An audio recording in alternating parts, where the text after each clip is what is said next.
mystère de ta gloire révélé. En toi, Christ, notre Seigneur. Ah, ce nom est si merveilleux. Le nom de Jésus est si merveilleux. Le nom de Jésus-Christ, mon roi. Ah, ce nom est si merveilleux. Le nom de Jésus est si merveilleux. Ta beauté sans pareil. Ah, ce nom est si merveilleux. Le nom de Jésus.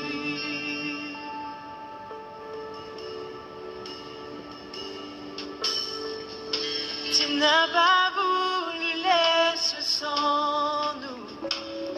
Alors Jésus, tu es venu. Ton amour a vaincu mon péché. L'amour de Jésus a vécu nos péchés. Nous séparer. Oh, ce nom est si glorieux. Oh, ce nom est si glorieux.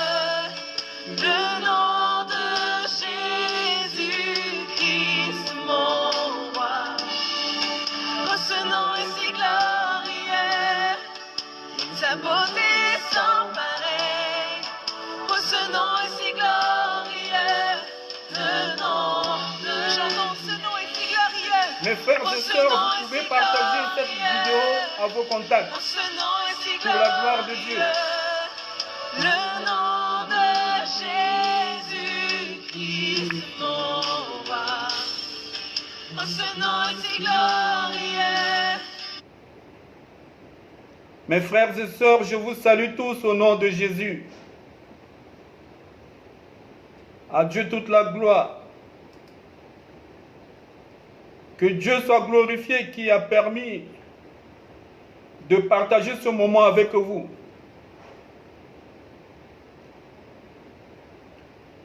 Nous allons partager la parole de Dieu avec vous.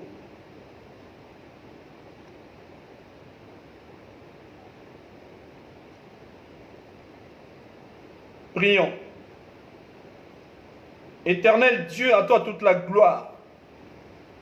En dehors de toi, il n'y a pas un autre Dieu. Ton nom est élevé au-dessus de toutes choses. Dans le ciel, tu es Dieu. Sur la terre, tu es Dieu. Aucune personne ne peut se mesurer à toi. Aucune personne ne peut se rivaliser à toi. Ô Père, merci pour le nom si glorieux de Jésus. Jésus a abandonné sa gloire, il est descendu ici-bas pour donner son corps en sacrifice pour nos péchés. Jésus a été crucifié sur la croix. Il a été mis dans le tombeau. Mais la mort n'a pas pu le retenir. Mais après 3 jours, il fut ressuscité. À toi toute la gloire. Merci pour le nom de Jésus. Parce qu'il n'y a pas un autre nom qui a été donné parmi les hommes par lequel nous pouvons être sauvés. Il n'y a que le nom de Jésus. Le nom de Jésus est élevé souverainement au-dessus de tout nom, afin qu'en son nom, tout genou fléchisse dans les cieux, sur la terre et sous la terre, et que toute langue confesse que Jésus-Christ est Seigneur à la gloire de Dieu le Père. Seigneur, nous voulons te confier ce moment.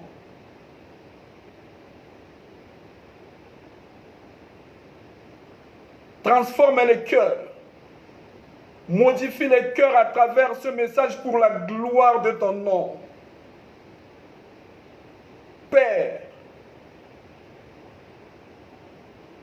que ma sagesse et ma personnalité s'effacent pour laisser toute la place à toi, Seigneur. À toi toute la gloire. Père, à travers ce message, donne toute la gloire et la valeur au nom de Jésus. Merci Seigneur. Reçois l'honneur au nom de Jésus. Amen. Je vous salue tous au nom de Jésus. Que toute la gloire revienne à Dieu. Que cette gloire revienne à Dieu pour sa parole. Que nous allons écouter dans le livre de Jean, chapitre 4, versets 7 à 10. Et les versets 13 à 14, 18, 29, 30, 39 à 42. Je vais lire Jean chapitre 7 jusqu'au verset 10. Je répète, Jean chapitre 4, le verset 7 à 10.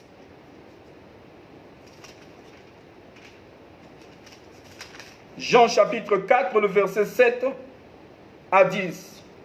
Je lis le verset 7. Une femme samaritaine vint puiser de l'eau.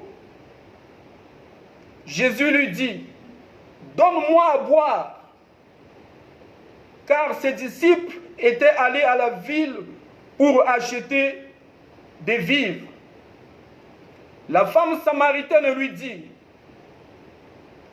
comment toi qui es juif, me demandes-tu à boire, à moi qui suis une femme samaritaine? Les Juifs, en effet, n'ont pas de relation avec les Samaritains. Je vais lire le verset 13 à 14. Jésus lui répondit, quiconque boit de cette eau aura encore soif. Mais celui qui boira de l'eau que je lui donnerai n'aura jamais soif. Et l'eau que je lui donnerai deviendra en lui une source d'eau qui jaillira jusque dans la vie éternelle. Je vais lire le verset 18.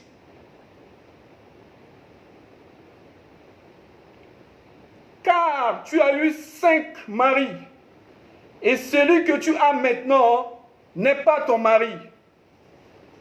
En cela, tu as dit vrai. Je vais lire le verset 29 à 30.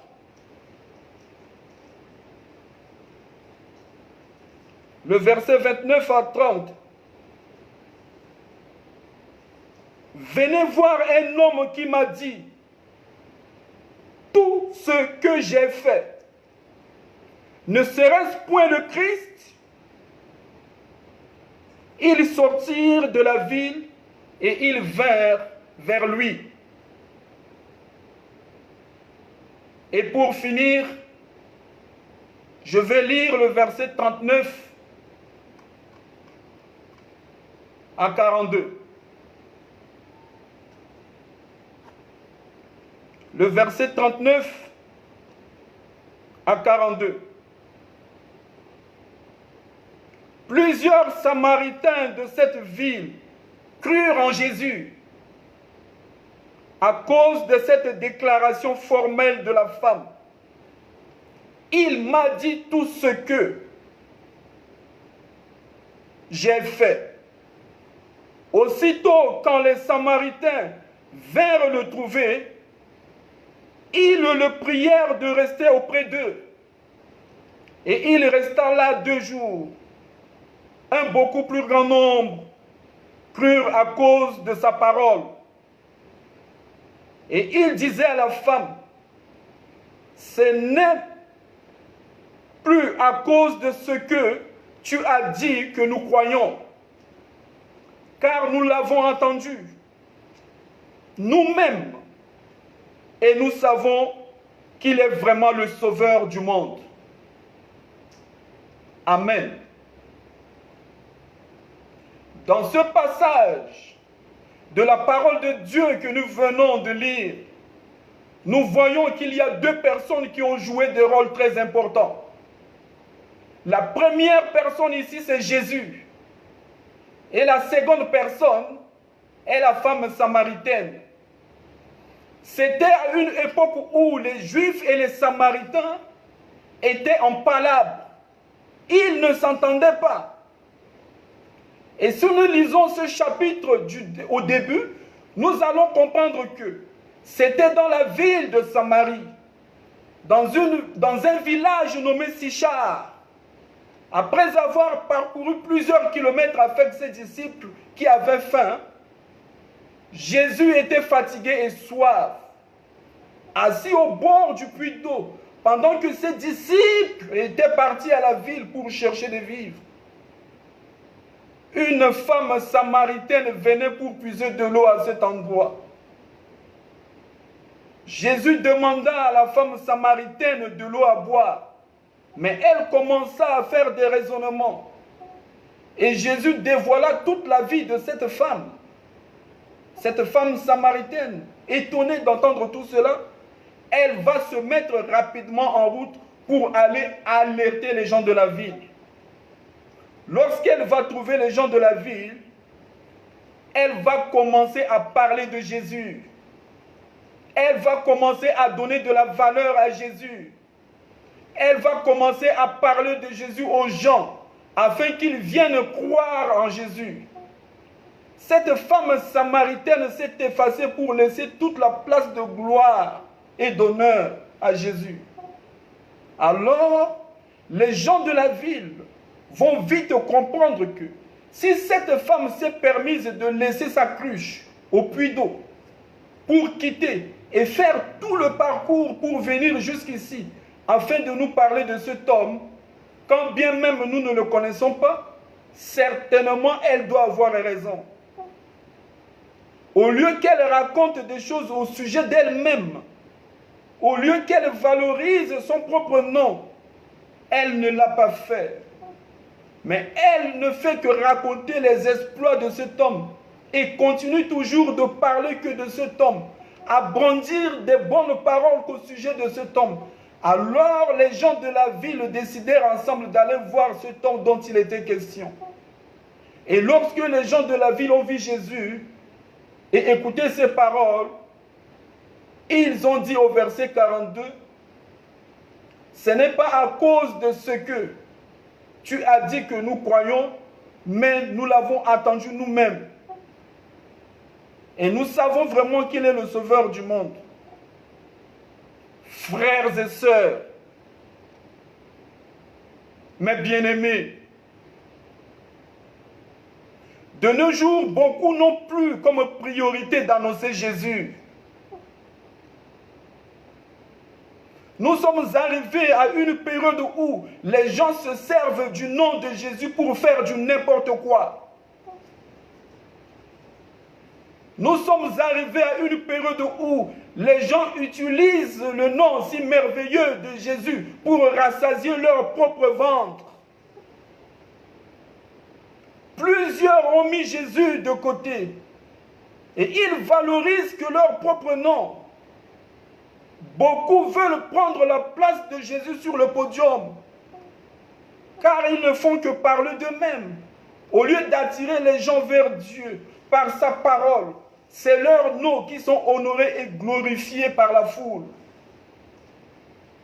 De nos jours, beaucoup attirent les gens que vers eux-mêmes, animés d'un esprit d'escroquerie pour dépouiller la foule.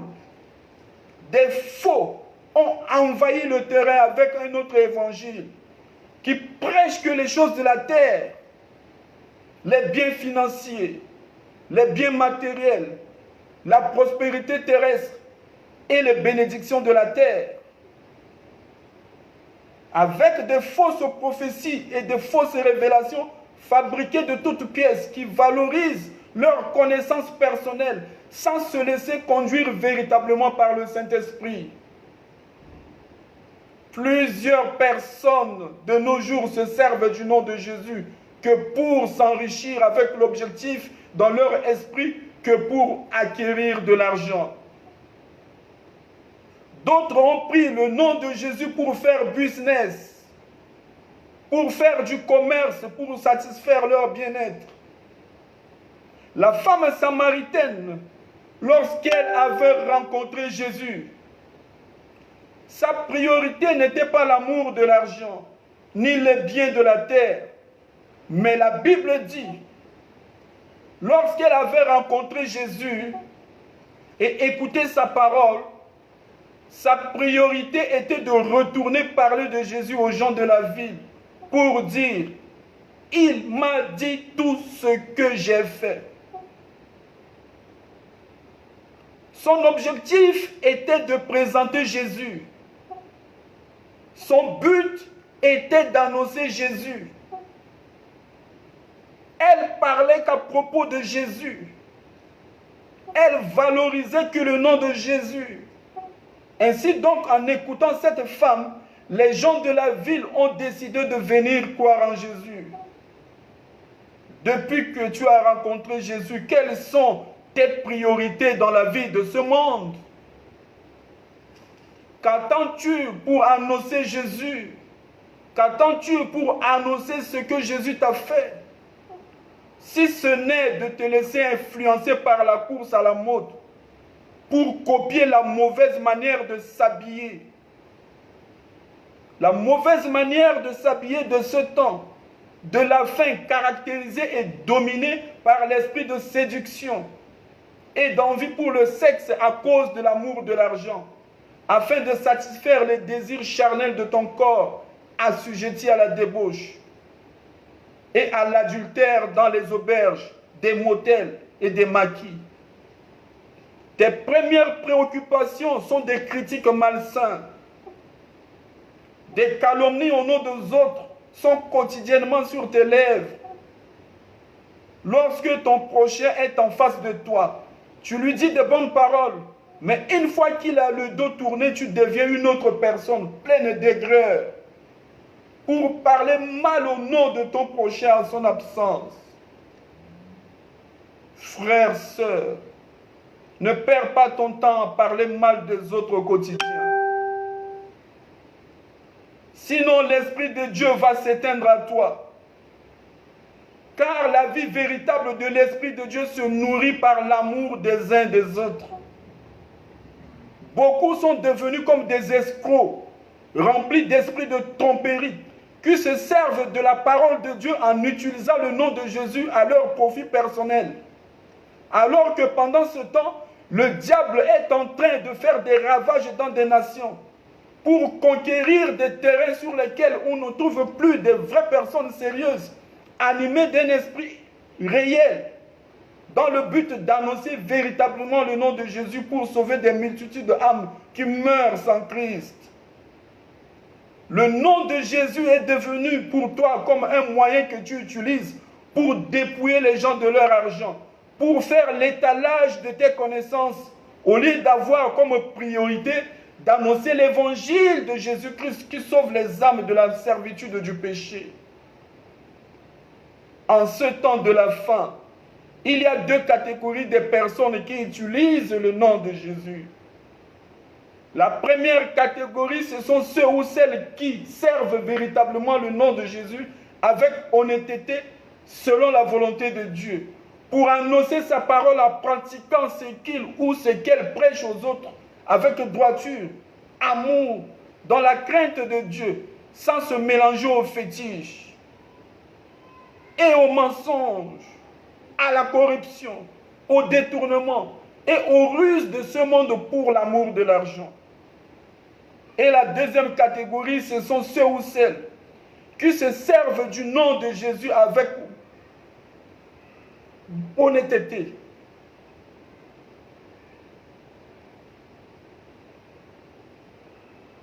Cette deuxième catégorie,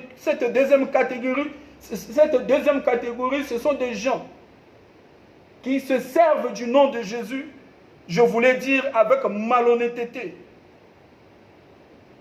La deuxième catégorie servent le nom de Jésus avec malhonnêteté, selon la chair, sans aucune crainte de Dieu. en désobéissant à sa parole, en se mélangeant aux fétiches, à la corruption et au détournement avec un cœur rusé, rempli d'hypocrisie pour calomnier, critiquer et exposer les défauts des autres à leur absence. Alors qu'ils ou qu'elles font les mêmes choses qu'ils ou qu'elles reprochent aux autres. Pour cela, Jésus a dit dans Matthieu chapitre 7, verset 21, « Ceux qui me disent Seigneur, Seigneur n'entreront pas tous dans le royaume des cieux, mais celui-là seul qui fait la volonté de mon Père qui est dans les cieux. » Dans quelle catégorie de personnes te trouves-tu? La Bible dit, après avoir rencontré Jésus, l'intention de la femme samaritaine était d'aller avertir les gens de la ville pour leur parler de Jésus en disant, « Il m'a dit tout ce que j'ai fait. » Tu sers Dieu aujourd'hui, mais quelles sont réellement tes intentions? L'intention de cette femme était de faire venir de multitudes de personnes à Jésus. Son but était de parler aux gens en faveur de Jésus. Son objectif était de gagner des âmes pour Jésus. Quelles sont tes intentions aujourd'hui dans l'œuvre de Dieu? Si ce n'est en réalité des fétiches magiques que tu caches avec toi, dont tu utilises partout où tu passes dans des églises, dans des séminaires, dans des conventions, avec des stratégies que tu appelles voyance,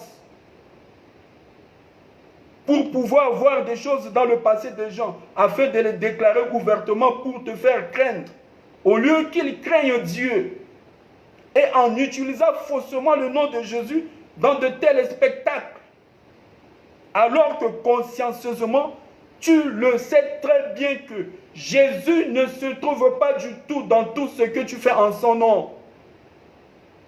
Si ce n'est de tordre les Écritures à ton profit, pour anarquer les brebis de Dieu, pour lesquelles Jésus-Christ a sacrifié chèrement sa vie pour elles en mourant sur la croix. La Bible dit que la femme samaritaine, lorsqu'elle avait rencontré Jésus, elle avait quitté le puits d'eau pour aller avertir les gens de la ville pour déclarer publiquement « Il m'a dit tout ce que j'ai fait ». En d'autres termes, cette femme avait parcouru toute la distance qui existait entre le puits d'eau et la ville. Elle avait marché en faisant des va-et-vient. Elle a accepté de faire tous ces parcours parce que quelque chose la tenait au cœur. Quelque chose la tenait au cœur. Parce qu'elle savait que son objectif était d'aller parler du Seigneur Jésus aux gens de la ville. Parce qu'elle savait que son objectif était d'aller déclarer une parole. Il m'a dit tout ce que j'ai fait. Tu ne peux pas avoir un tel objectif, un tel attachement pour le Seigneur et un tel parcours en sa faveur et te permettre de saboter ta vie dans les œuvres des ténèbres de ce monde. Quels que soient les obstacles que tu peux rencontrer sur ton parcours, le désir de ton cœur sera fixé que sur ton objectif, qui est de témoigner le nom de Jésus. Quelles que soient les accusations et les paroles de découragement que tu pourras subir, les désirs de ton cœur seront fixés que sur ta destinée qui est le royaume de Dieu. La femme samaritaine était repartie déclarer Jésus aux gens de la ville pour dire « Il m'a dit tout ce que j'ai fait ». Et au retour, elle a eu ce qu'elle était partie chercher. Plusieurs personnes ont cru en Jésus. Plusieurs personnes ont cru en Jésus à cause de cette femme. Malgré que le parcours était long, mais cette femme s'est attachée à son objectif. Mais de nos jours, beaucoup n'ont même pas encore fait la moitié du parcours avec Jésus. Mais ils ont déjà commencé à se détourner de leur objectif qui était de gagner des âmes pour Jésus. Beaucoup de ministères n'ont pas encore fait la moitié du parcours, mais ils ont déjà abandonné leur vision qui était de former des disciples pour les envoyer sur le terrain. Beaucoup ont déjà abandonné leur premier engagement pour Jésus-Christ. À cause de la galère, l'amour de beaucoup de personnes pour l'œuvre de Dieu s'est refroidi. La Bible dit, dans les derniers jours, l'amour du plus grand nombre se refroidira. Reviens à ton premier amour pour Jésus. Reviens à ton premier zèle que tu avais pour l'œuvre de Dieu. Reviens à ta première vision du ministère qui était de gagner des âmes pour Jésus et de les former pour aller témoigner l'évangile de Jésus-Christ à toutes les nations. Lorsque cette femme était partie chercher les gens de la ville, avec le feu de la parole dans sa bouche, pour publier à tout le monde, il m'a dit tout ce que j'ai fait. Elle n'avait pas exposé son propre nom, mais elle avait présenté le nom de Jésus. Il m'a dit tout ce que j'ai fait. Tel est même le thème de notre message. Il m'a dit tout ce que j'ai fait.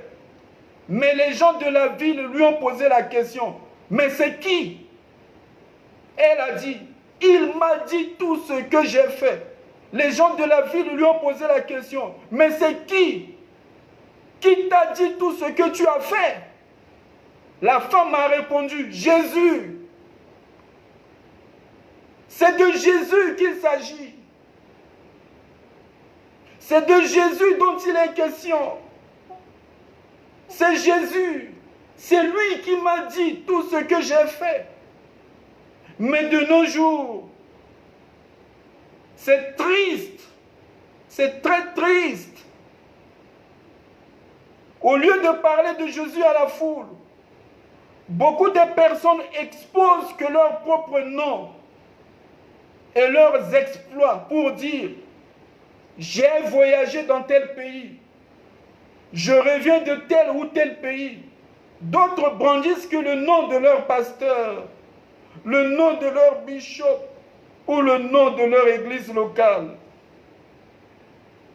Mes frères et sœurs, valorisez le nom de Jésus. Seul le nom de Jésus sauve.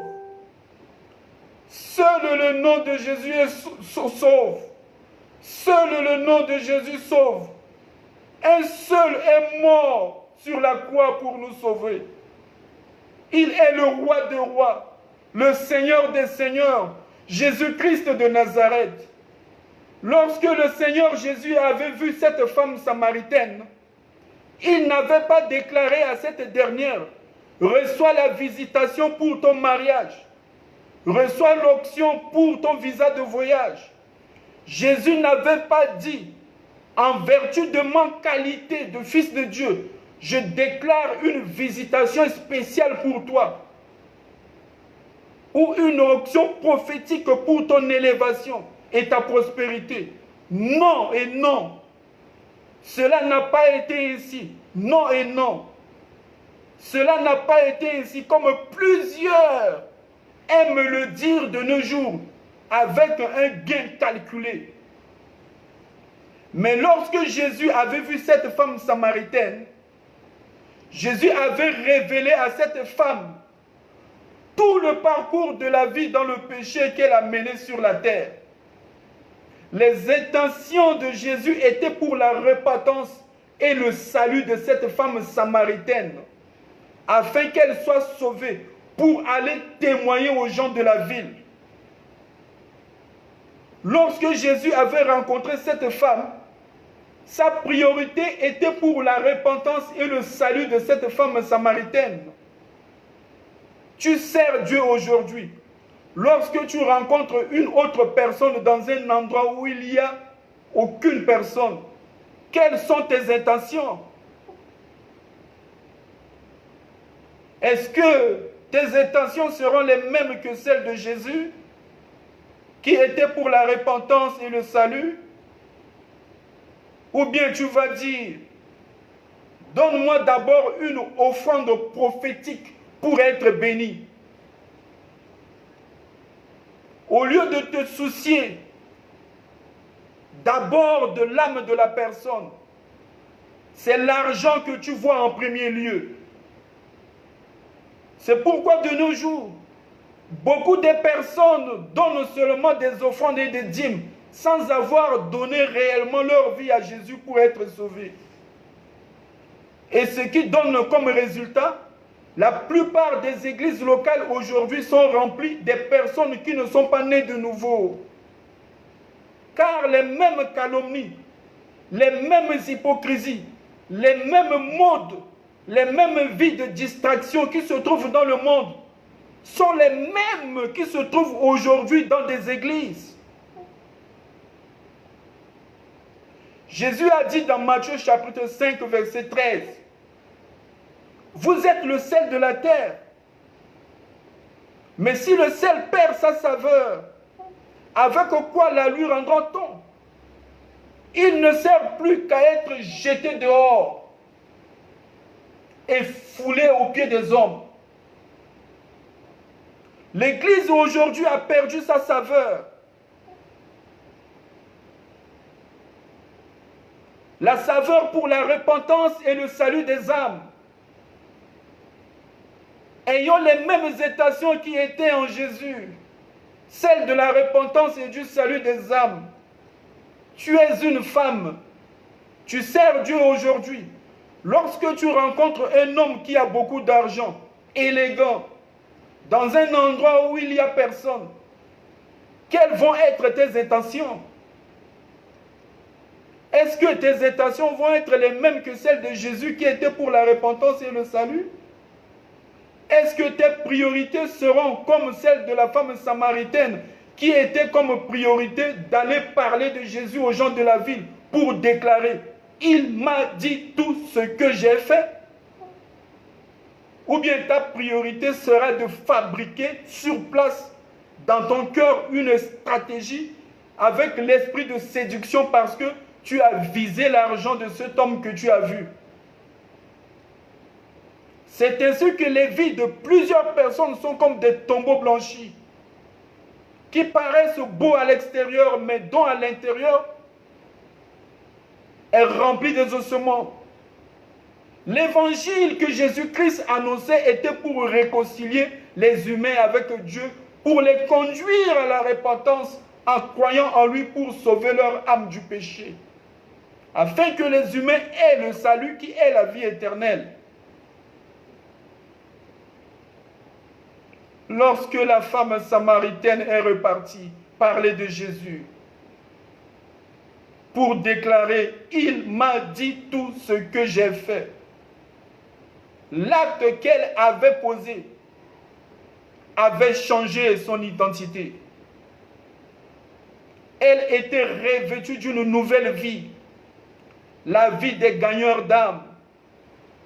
Elle avait fait l'œuvre d'évangéliste en allant annoncer Jésus. Du coup, c'est ici que nous comprenons le but du déplacement de Jésus à Samarie avec ses disciples.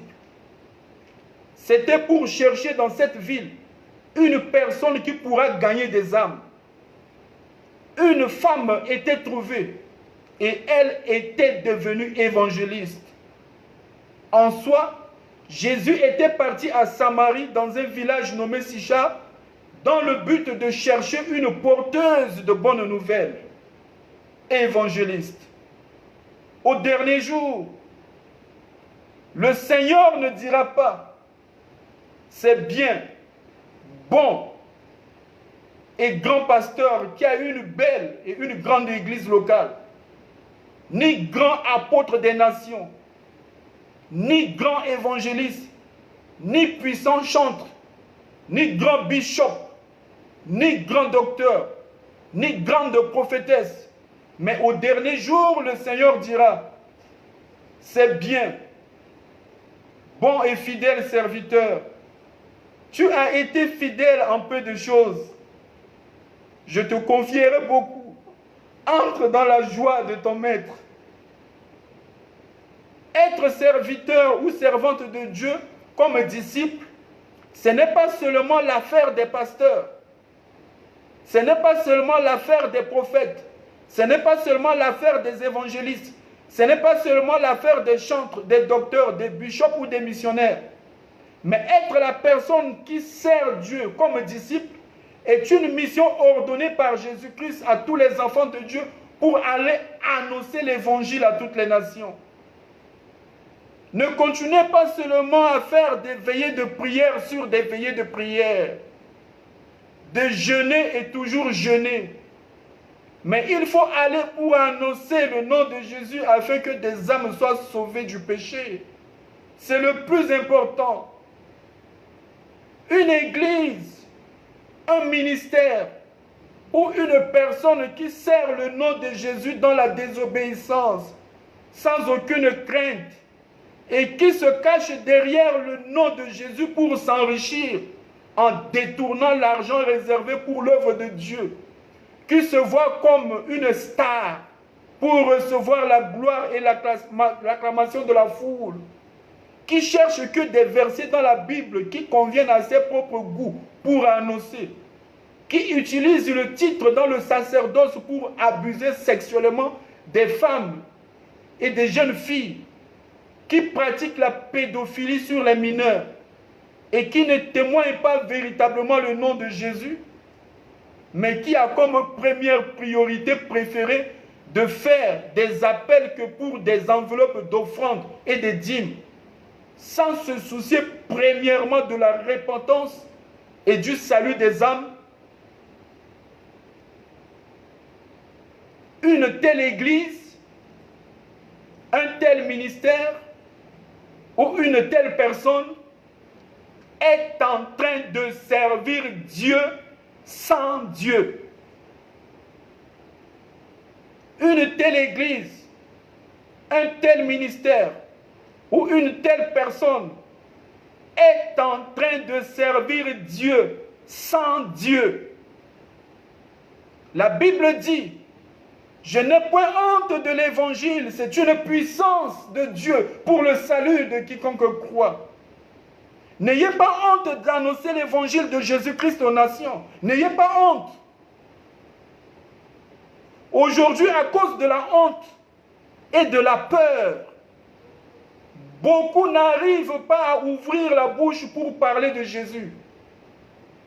Frères et sœurs, Jésus n'avait pas peur ni honte d'accepter de donner sa vie en sacrifice pour mourir sur la croix pour tes péchés.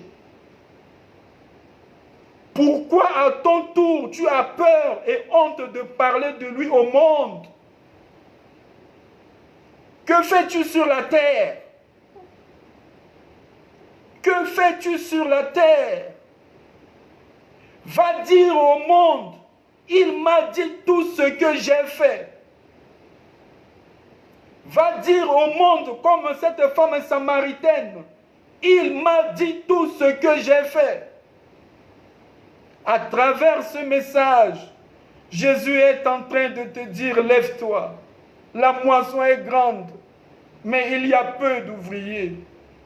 Tu as été sauvé pour aller sauver les autres, et non pour rester sur place sans annoncer le nom de Jésus. Tes multiples titres que tu portes dans l'église locale et tes postes de responsabilité que tu occupes dans la fonction publique ou dans le privé ne peuvent pas te garantir de la place dans le royaume de Dieu. Il faut pratiquer la parole de Dieu.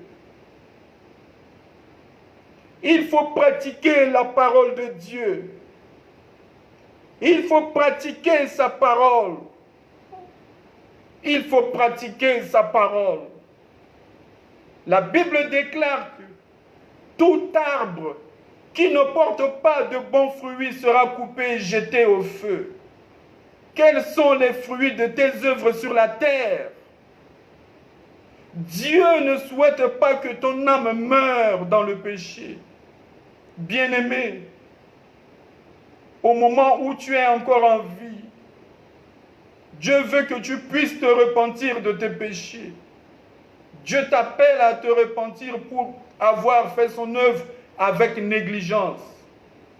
Demande pardon à Dieu.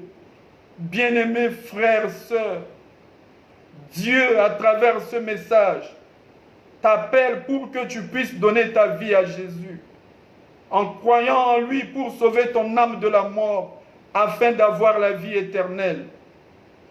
Ce monde tire à sa fin. Jésus est à la porte.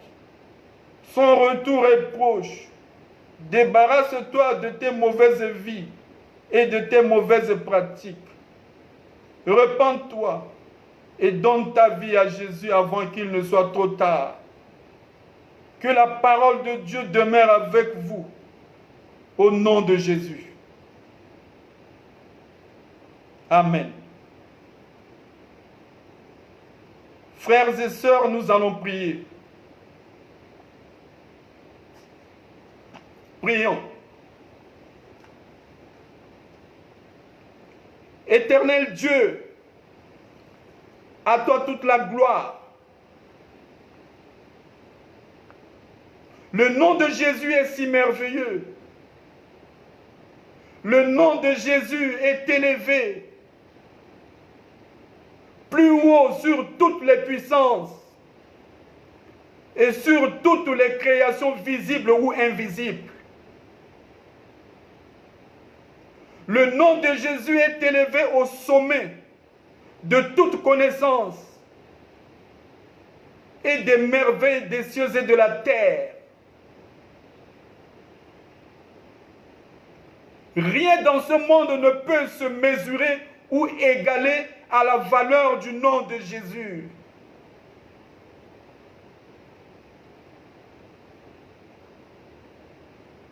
Jésus a accepté de donner sa vie en sacrifice sur la croix pour nos péchés. Jésus a accepté de subir les pires humiliations. Jésus a accepté de subir les pires douleurs de toute l'histoire de l'humanité. Jésus a été abandonné. Il a souffert. Jésus a été méprisé. Il a été rejeté. Tout ça pour que nous soyons sauvés par son sang versé sur la croix de Golgotha pour nos péchés. Père, à cause de la valeur que tu accordes au sacrifice du Christ accompli sur la croix et la valeur que tu accordes en son nom, ô Dieu, je te prie de toucher les cœurs de toutes les personnes qui ont écouté ce message. Touche le cœur de ce frère qui a écouté ce message. Touche le cœur de cette sœur qui a écouté ce message. Afin que ces personnes puissent se repentir de leurs péchés. Afin que ces personnes puissent te demander pardon. Afin que ces personnes puissent donner leur vie à Jésus. Pour croire en lui. Comme leur Seigneur et Sauveur. Père, merci pour ces personnes qui viennent d'être sauvées. Je te prie, Seigneur, d'essuyer les larmes de ces personnes qui sont en train de pleurer en ce moment. Parce qu'elles ont reconnu qu'elles ont fait tes œuvres avec négligence. Et elles te demandent pardon. Seigneur, pardonne-les.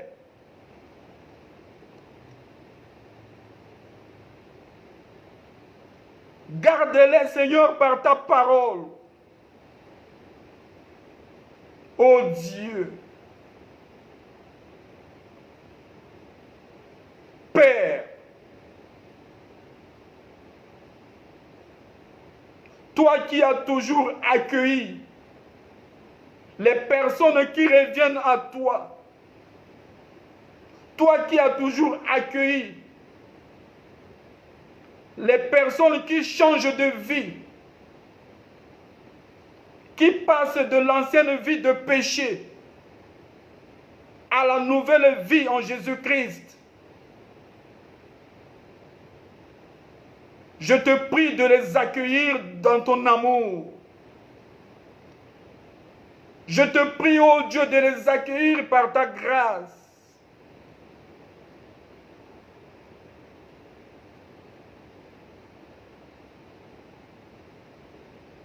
À toi toute la gloire. À toi l'honneur. Si parmi toutes ces personnes qui viennent de se repentir et qui viennent d'être sauvées, s'il y a parmi ces personnes des gens qui sont malades, à partir de cet instant, à cause du sang de Jésus versé sur la croix de Golgotha,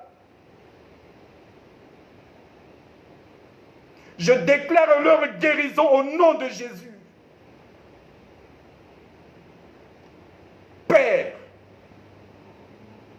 que ton nom soit glorifié, que ton nom soit loué, au nom de Jésus. Amen.